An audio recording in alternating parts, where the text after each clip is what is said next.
Hello, Assalamu alaikum all of you. How are you all? I hope you all are fine.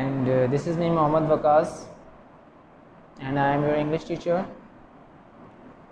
As you know, all guys, I was a class teacher also in 8th grade, but now you all are in 9th class. First of all, congrats all of you. You have got an opportunity to make yourself able to do something good, but now you all have to work hard more.